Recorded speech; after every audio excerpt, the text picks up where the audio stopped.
अस्सलाम वालेकुम friends, welcome to another video. तो फ्रेंड्स, आज की वीडियो में मैं शेयर करने लगी हूँ पीआर की टाइमलाइन।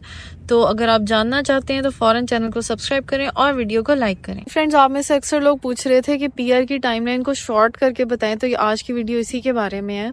तो सबसे पहला स्टेप जो है वो है HEC। आपने सबसे पहले HEC से अपने डॉक्यूमेंट्स अटेस्ट करवाने हैं जो कि आपकी पाकिस्तान की डिग्रीज हैं।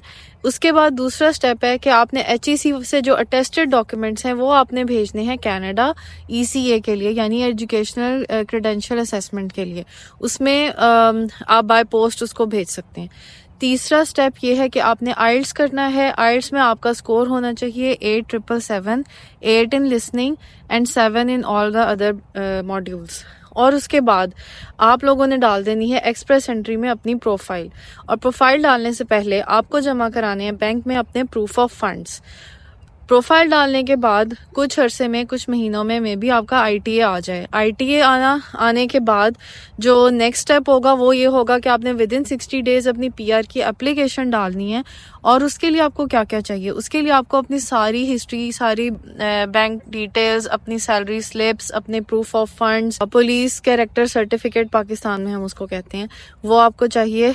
तो और उसके बाद आपने PR की एप्लीकेशन ओपन करनी है और उसमें अपनी सारी जो चीज़ें डिटेल्स उन्होंने पूछी हुई हैं वो सेक्शन वाइज उसमें फिल करना है और उसको सबमिट कर देना है।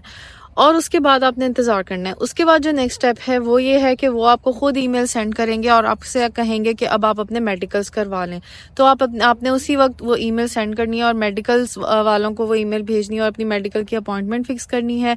और उसके साथ वो आपको कहेंगे मे बी लेटर कि आप अपने बायोमेट्रिक्स करवाएं। तो वो भी आपने अपॉइंटमेंट लेनी है और जाकर अपने बायोमेट्रिक्स करवानी है। उसके बाद नेक्स्ट स्टेप ये होता है, सारा कुछ वो खुद चेक करते हैं। बीच में मीनवाइल वो आपसे कोई भी क्वेश्चन पूछ सकते हैं ईमेल्स के थ्रू, आपने उसका जवाब उनको देना है। और आखिर में वो आपको एक गोल्डन ईमेल सेंड करेंगे। उस ईमेल को हम गोल्डन ईमेल बोलते हैं। बेसिकली वो होती ये है कि अब आप लोग अपने पासपोर्ट्स जो है वो वीज़ा स्टैंप होने के लिए भेज सकते हैं और आप अपने COPRs रिसीव कर सकते हैं।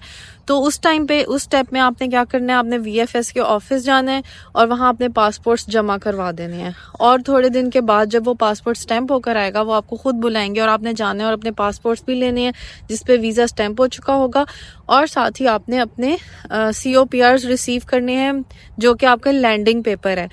और ये भी लास्ट स्टेप नहीं है। इसके बाद लास्ट स्टेप होगा जब आप कनाडा लैंड होंगे और वहां पे जो आपका इमिग्रेशन ऑफिस है उधर जाएंगे। कनाडा एयरपोर्ट पर कियोस्क मशीन्स के अंदर आपने अपने पासपोर्ट्स, अपने सारे डॉक्यूमेंट्स को स्कैन करना है जो भी वो मांगेंगे। और उसके बाद इमिग्रेशन ऑफिस जाकर आपने अपनी PR कंफर्म करनी है। और जब वो PR के लिए वहां पर वो आपको बताएंगे कि अब आपका हमने PR का प्रोसेस कंप्लीट कर दिया है, अब आपको आपके एड्रेस पर PR कार्ड रिसीव होंगे। तो यहाँ आकर आपका PR का सारा प्रोसेस कंप्लीट हो जाता है और यही वो फाइनल स्टेप है जिसके लिए सब लोग इतनी मेहनत करते हैं। Welcome to Canada. और अपना प्रोसेस कंप्लीट करके आप लोग कनाडा में रह सकते हैं। आज के लिए इतना ही, मिलते हैं नेक्स्ट व्लॉग में। अल्लाह हाफिज।